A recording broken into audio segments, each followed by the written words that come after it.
Lula, a jornada de um operário ao Planalto. Luiz Inácio Lula da Silva nasceu em 27 de outubro de 1945, na pequena cidade de Garanhuns, no agreste de Pernambuco. Filho de Aristides e Eurídice Ferreira da Silva, Lula cresceu em uma família numerosa e humilde. Quando ele tinha apenas 7 anos, sua mãe, Dona Lindu, decidiu se mudar com os filhos para São Paulo, em busca de uma vida melhor, como muitos nordestinos que migravam para a região sudeste do Brasil na esperança de escapar da seca e da pobreza. A viagem para São Paulo foi difícil, feita em um caminhão pau de arara, um meio de transporte comum entre os migrantes da época. Ao chegarem em Santos, a família se deparou com condições de vida que, embora diferentes do sertão, ainda eram desafiadoras. Morando em condições precárias, Lula começou a trabalhar cedo para ajudar no sustento da família. Seu primeiro emprego foi como engraxate, e mais tarde trabalhou como office boy.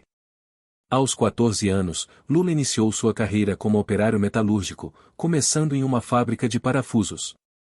A realidade do trabalho na indústria expôs Lula às condições difíceis que muitos trabalhadores enfrentavam, o que despertou nele o interesse pelo movimento sindical. Em 1963, ele começou a frequentar o curso de torneiro mecânico no Senai, um marco importante em sua formação profissional. Em 1969, Lula sofreu um acidente de trabalho que resultou na perda do dedo mínimo da mão esquerda. Esse episódio foi um ponto de virada, aproximando-o ainda mais do movimento sindical. Em 1972, ele se tornou diretor do Sindicato dos Metalúrgicos de São Bernardo do Campo e Diadema, e em 1975, foi eleito presidente do sindicato. Sua liderança sindical ganhou notoriedade em meio à ditadura militar, um período de repressão política no Brasil. No final dos anos 1970, Lula liderou uma série de greves no ABC Paulista, desafiando diretamente o regime militar. A greve de 1978 foi particularmente significativa, mobilizando cerca de 100 mil trabalhadores e forçando uma negociação com o governo e os patrões. Em 1979, nova greve paralisou a indústria da região, levando o governo a intervir. Lula foi preso por 31 dias em abril de 1980, acusado de violar a Lei de Segurança Nacional, mas sua prisão gerou grande comoção e apoio popular. Durante esse período de intensas atividades sindicais, Lula e outros líderes fundaram o Partido dos Trabalhadores, PT, e em 1980, um partido político que buscava representar os interesses da classe trabalhadora e dos setores mais pobres da sociedade. O PT rapidamente se tornou uma força política importante, participando ativamente do processo de redemocratização do Brasil, culminando na campanha pelas diretas já, que pedia a realização de eleições diretas para presidente. Lula concorreu pela primeira vez à presidência em 1989, na primeira eleição direta para o cargo após o fim da ditadura militar. Naquele ano, ele chegou ao segundo turno, mas foi derrotado por Fernando Collor de Mello. Durante a campanha, Lula enfrentou uma forte oposição e uma campanha negativa que explorou suas origens humildes e seu passado sindical. Mesmo assim, ele se consolidou como uma figura nacional. Lula voltou a disputar as eleições presidenciais em 1994 e 1998, mas em ambas as ocasiões foi derrotado por Fernando Henrique Cardoso, que implementava o Plano Real, uma política econômica que estabilizou a inflação e teve amplo apoio popular.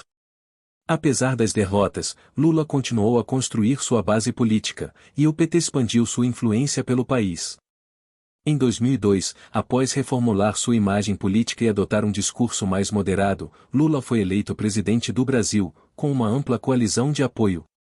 Seu governo, iniciado em 2003, implementou políticas sociais significativas, como o programa Bolsa Família, que visava reduzir a pobreza e a desigualdade.